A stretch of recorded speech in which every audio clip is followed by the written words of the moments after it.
Dear students, good morning. Today we are doing the chapter An Empire Across Three Continents.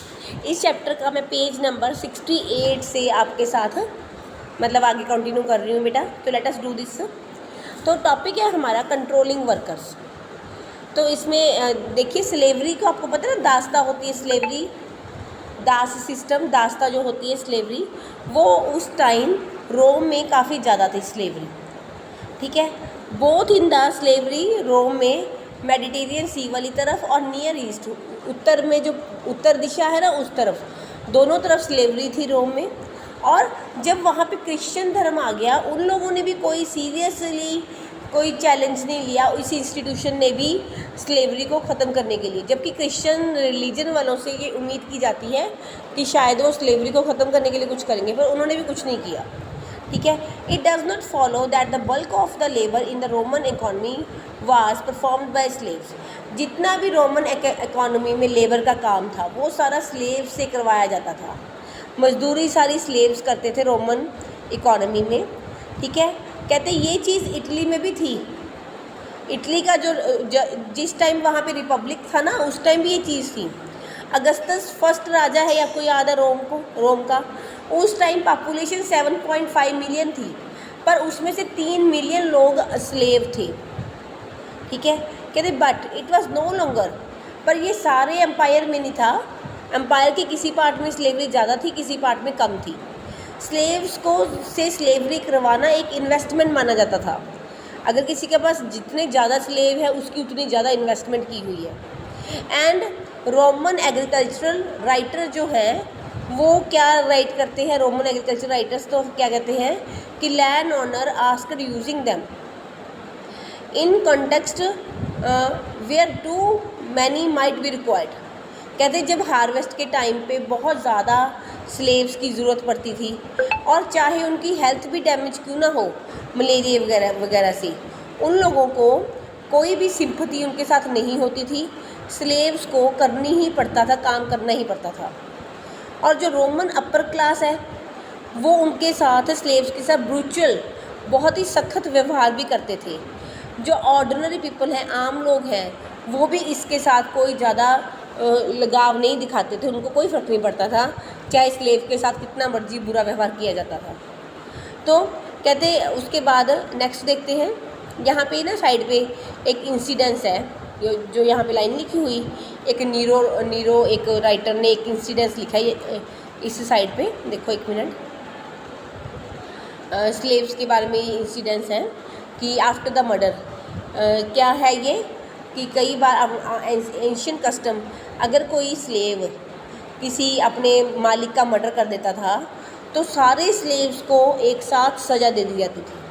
फिर समझिए सारे slaves को, उस घर के जितने भी स्लेव हैं सबको सज़ा मिलती थी. फिर उन्होंने रिट्स किए भी ऐसे ना हो जिसने गलती की है उसी को सज़ा मिले, सारे लोगों को सज़ा ना मिले. तो ये चीज़ थी वहाँ पे. तो उसके बाद देखते हैं. उसके बाद जब warfare became less wide spread, जब लड़ाइयाँ होने लगी, ठीक है, फर्स्ट सेंचुरी के बाद जब लड़ाइयाँ होने लगी, उस टाइम स्लेव्स की सप्लाई कम हो गई, डिक्लाइन हो गई. ठीक है. तो उसके बाद स्लेव ब्रीडिंग करने लगे. स्लेव ब्रीडिंग का मतलब है अगर स्लेव मदर होगी, स्लेव फादर होगा, तो उनके बच्चे भी स्लेव बनेंगे. तो इसको कहते हैं स्लेव ब्रीडिंग. ताकि और उन लोगों को कहा जाता था कि उनके ज़्यादा बच्चे होने चाहिए ताकि ज़्यादा स्लेव प्रोड्यूस हो सके.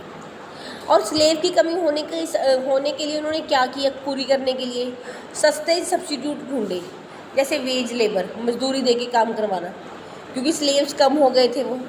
पर कहते हैं जो फ्री लेबर है उसका इस्तेमाल किया जाता था पब्लिक वर्क्स के काम करवाने के लिए. बिकॉज अगर वो उस टाइम स्लेव लेबर का इस्तेमाल करेंगे तो वो महंगी पड़ेगी. क्यों? क्योंकि जो हायर्ड वर्कर्स हैं, unlike hired slaves had to fed, slaves को तो पूरा साल खिलाना पड़ता है. अगर वर्कर हायर किया है तो उसे तो उतने में नहीं तनख्वाह देनी पड़ेगी जितने में नहीं वो काम करेगा. पर अगर स्लेव से काम करवाएंगे, स्लेव को फेड करना पड़ेगा, उसे सारा साल मेंटेन करना पड़ेगा स्लेव्स को, और इसकी वजह से उनकी कॉस्ट ज़्यादा पड़ जाएगी. दिस इज़ प्रॉबेबली, इसलिए स्लेव्स से are not widely found in agriculture. Later period तक स्लेव से एग्रीकल्चर नहीं करवाई जाती थी, एग्रीकल्चर हायर्ड वर्कर से ही करवाई जाती थी। ईस्टर्न प्रोविंस में तो बिल्कुल भी नहीं करवाई जाती थी स्लेव्स से agriculture. On the other hand they are freedmans. कई स्लेव्स को जब फ्री कर दिया जाता था उनके मास्टर्स के द्वारा, तो उन्हें बिजनेस मैनेजर बना दिया जाता था। बिजनेस मैनेजर कैसे? They were not required in large number. जब स्लेव्स की ज़्यादा ज़रूरत नहीं थी तो उन्हें बिजनेस मैनेजर बना दिया। मास्टर्स क्या करते थे, जो मालिक होता था स्लेव का, वो अपने स्लेव को अपनी कैपिटल देता था बिजनेस चलाने के लिए अपने बिहाफ पे, कि तू मेरा बिजनेस चला के दे, तू अपने, और उसे बिजनेस मैनेजर बना देता था। रोम के एक एग्रीकल्चर राइटर ने बहुत पेड अटेंशन, एक बहुत ध्यान दिया है इनकी इन मैनेजमेंट ऑफ लेबर के ऊपर, बहुत कुछ राइट भी किया है। उसका नाम है क्लोमिला उसका नाम है। फर्स्ट सेंचुरी की वो राइटर है। Who came from the south of Spain, जो स्पेन से आई थी।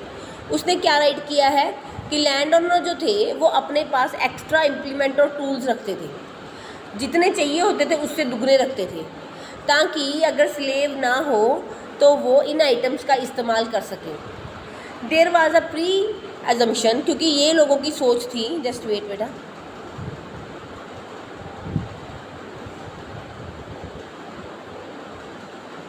Just wait among employers that without supervision. उस टाइम ना ये सोचा जाता था कि अगर सुपरविज़न ना की काम की तो काम होता ही नहीं था, कि सुपरविज़न को उस टाइम सबसे ज़्यादा इंपॉर्टेंस दी जाती थी। फॉर बोथ फ्री वर्कर्स की एग्रीकल्चर में काम करते हों चाहे स्लेव एग्रीकल्चर में काम करते हों, सुपरविज़न की तरफ बहुत ध्यान दिया जाता था, कि निगाह रखना कि वो काम ठीक से कर रहे हैं कि नहीं कर रहे। सुपरविज़न को आसान करना। अब देखो 10 वर्कर हैं, अगर 10 दूर काम करेंगे तो सुपरविज़न करना मुश्किल हो जाएगा। इसीलिए वो क्या करते थे, सुपरविज़न करने के लिए टीम्स बना देते थे या गैंग बना देते थे। 10 लोग हैं जैसे, 10 के पैर बांध देते थे, एक पैर बांध देते थे। जब उनका पैर बंध जाता था तो वो एक ही जगह पे काम करेंगे, और इस तरह से 10-10 लोगों के ग्रुप्स बना देते थे। और क्योंकि फिर ईजियर था उनके काम को चेक करना, ग्रुप के काम को चेक करना। This shows detail concentration of manage, ताकि देखा जा सके भी कैसे वो लोग लेबर कर रहे हैं। एक प्लाइनी द एल्डर, प्लाइनी एक पर्सन है, ऑथर है वो, उसने एक फेमस बुक लिखी है नेचुरल हिस्ट्री। उसने कहा कि जो स्लेव गैंग्स का काम था वो बहुत ही बुरा काम था, वर्स्ट मेथड था, सबसे बुरा मेथड था प्रोडक्शन को ऑर्गेनाइज करने का, क्योंकि जो ये स्लेव्स थे ना उनको चेन के ज़रिए बांध दिया जाता था, आपस से उनके पैर बांध दिए जाते थे स्लेव्स के। एट दिस लुक, और ये बहुत ही ड्रैकोनियन होता है, हार्श, बुरा। ड्रैकोनियन क्या होता है? बुरा, हार्श। तो कहते हैं बहुत ही बुरा था। पर हमें ये याद रखना चाहिए कि जितनी भी फैक्ट्रीज़ हैं वर्ल्ड में आजकल, वहाँ पे यही कुछ हो रहा है। अब कंट्रोल, लेबर कंट्रोल ऐसी होती है। इंडीड सब industrial establishments in the empire enforced even tighter control. कहते ये तो कंट्रोल कुछ भी नहीं है अब आजकल, और उस टाइम कई इंडस्ट्रीज़ में तो इससे भी टाइटर कंट्रोल होता था। तो उसने एल्डर प्लिनी ने डिस्क्राइब की है एक कंडीशन एक फैक्ट्री की। उस फैक्ट्री में क्या होता था कि ही टेल्स, वो कहता है इससे भी बुरा कंट्रोल होता था कई जगह पे। ही टेल्स कि no amount of supervision seems to suffice, a seal is put. कहते सुपरविजन तो करने की ज़रूरत ही नहीं थी, वो एक सील लगा देते थे वर्कर के एप्रन पे। वर्कर ने जो कपड़ा पहना है उसके एप्रन पे एक निशानी लगा देते थे। उसको एक मास्क पहनना होता था, and net with a closer mask on head, अपने हेड के ऊपर भी कपड़ा पहनना होता था। And they are allowed to leave the premises, और सब कुछ फिर बाद में जब ये सब कुछ पहन के ही वो जाते थे और काम करते थे। ठीक है, और भी ज़्यादा सख्ती, मतलब उनकी निगाह रखने के लिए। Agriculture labourers must have been fettering and dislike. Agriculture labourers को ये चीज़ें पसंद नहीं थी, क्योंकि उन्हें हर टाइम मास्क पहन के रखना पड़ता था, अपने सारे बॉडी को क्लोथ कवर करके काम करना पड़ता था, तो उन्हें ये चीज़ें पसंद नहीं थी। तो third for a famous edict in the early 3rd century, एक 3rd सेंचुरी में एक चीज़ राइट किया हुआ है, उसमें क्या लिखा हुआ है कि in order not to engage in agriculture work, कि वो जो स्लेव्स हैं वो एग्रीकल्चर वर्क में काम नहीं करना चाहते। ठीक है। The same was probably true, वो फैक्ट्रीज और वर्कशॉप्स में भी काम नहीं करना चाहते। तो लॉ है एक 398 लॉ, उसमें क्या बताया गया है कि वर्कर्स को ब्रांडेड कर दिया जाता था ताकि वो भाग ना जाए। अगर वो भाग भी जाए तो क्योंकि वर्कर्स भाग जाते थे, कहीं ना कहीं छुपने की कोशिश करते थे।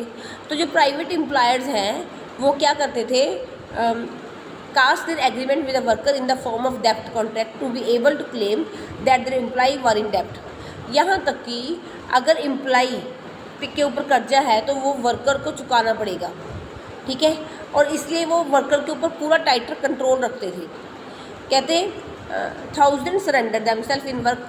कहते यहाँ तक कि एक राइटर ने तो ये भी लिखा है कि बहुत से लोग तो खुद ही सरेंडर कर देते थे सर्विट्यूड के लिए, दास्ता के लिए खुद ही हाँ कर देते थे, चाहे वो फ्री भी होते थे। उनके ऊपर इतना प्रेशर होता था, कर्जे पूरे नहीं होते थे उनसे, वो खुद ही दास बनने के लिए हाँ कर देते थे। बहुत से पुअर फैमिलीज़ के लोग ऐसे हैं जो कर्जे के नीचे दबे हुए थे, डेप्ट बाउंडर थे, और उन्होंने अपने आप को सर्वाइव करने के लिए खुद ही दास बन गए। Augustine we learn that the parent, कहते पेरेंट्स कई बार अपने बच्चों को बेच भी देते थे, 25-25 साल के लिए अपने बच्चों को बेच देते थे। पर एक ये नहीं उस टाइम क्लियर था कि अगर कोई बच्चा क्या वो आज़ाद हो जाएगा अगर उसके फादर की डेथ हो जाए। फादर ने बच्चे को बेचा है तो क्या बच्चे को आज़ादी मिल जाएगी अगर उसके फादर की डेथ हो जाए। जो पिंडों रूरल इंडेप्टरेस थी, पिंडों में जो कर्जा दिया जाता था, was even more wide spread, वो भी बहुत ज़्यादा फैला हुआ था, बहुत ज़्यादा लोगों को बहुत ज़्यादा कर्जा दिया जाता था, ठीक है। In the great Jewish revolt जब हुआ था उसमें the revolutionaries destroy the money lenders want to win popular support. तो वहाँ पे रेवोल्यूशनरीज ने मनी लेंडर्स को सपोर्ट नहीं मिलने दी थी, यानी कि कहने का मतलब ये है कि जो लेबर है उसे काम करना पड़ता था और वो खुद दास बनने को तैयार हो जाती थी क्योंकि उससे कर्जा नहीं उतारा जाता था। तो बस ये सब कुछ है बेटा। उसके बाद ठीक है, तो चलो बाकी हम अगली स्टोरी में पढ़ेंगे social hierarchies. Thank you, have a nice day.